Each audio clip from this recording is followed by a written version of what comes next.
for the last project, we're going to make the caramel covered pretzel rods. Now, with this, I will tell you from experience, you need something that will not stick. Okay, if you use parchment paper, it's going to stick. Okay, so you can either use, in this case we use Silpat, or you can get a cookie sheet, spray it down with Pam or nonstick spray, whatever. I prefer just doing Silpat because then the spray doesn't transfer onto your pretzels when you put them in the basket, in the bags. So that's just something that I have learned. Now, we're also going to be using caramel. Okay, now this caramel is actually sold in a tub, just like this. It's just sold exactly like this.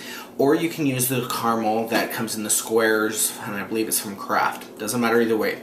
What I did learn with caramel is caramel, you want to make sure that it's not really runny. Okay, now this caramel, when it was hard, it was like I said, it was hard. So when I microwaved it till it was liquid, and then I kind of let it sit for a little bit. That's how it's going to get a little bit thicker.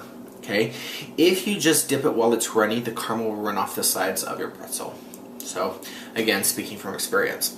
So once we have it to a good consistency, see, it's kind of a, you know, caramely. It's not runny, but it's not super hard. You're going to take your pretzel.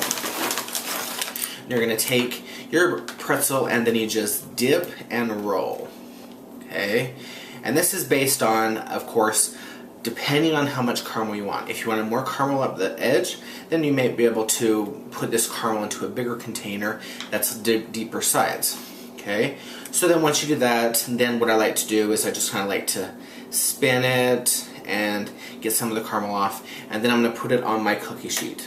Okay, now once this cookie sheet is filled, you want to put it in your freezer and you want to freeze it, because we're going to take these pretzel rods and we're going to dip them in chocolate, just like we did with the Oreos. Now, a word to the wise is this is the reason why. See, if you look, if I pull this off, once it's cooled, notice how it's sticking to the notice how it's sticking to the Silpat. Okay, that's gonna happen. Okay, and you don't want it to do that. Okay, so what we're gonna do is we're gonna put this in the freezer, and we'll come back and we'll go from there. Okay, so with this we have the last few steps. We just pulled this out of the freezer.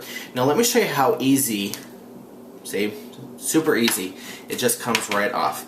Now, as you're dipping your pretzel rods, if you notice towards the end they start sticking, just take your cookie sheet, toss it back in the freezer, and let it harden up. Then it's super easy to peel off. The great thing is once they are covered, once they are dipped in chocolate, and you put them in bags and you tie them up, it doesn't stick to the bags. Even if you put this in, as this is in a bag, in a pretzel bag, it's going to stick to the sides. So that's one thing you want to remember with caramel. So once these are hardened, we're going to dip them exactly like we dipped the Oreos. You just dip them in the chocolate, kind of sprinkle some of the chocolate off, and then put it back on your Silpat. And then what I like to do is I like to sprinkle like this. I sprinkled chocolate sprinkles on top, and then I popped it back in the freezer so I could get it nice and hard. Now that they're hard, see, they're come right off. Okay, and then what we can do is we can put it on our tray, or we can go ahead and package them up in little packages and enjoy them. So I hope you enjoyed making 3 Halloween treats. As always, you can find these as well as your other craft supplies at your local Roberts Craft store or on the web at www.robertscrafts. And until next time, happy crafting.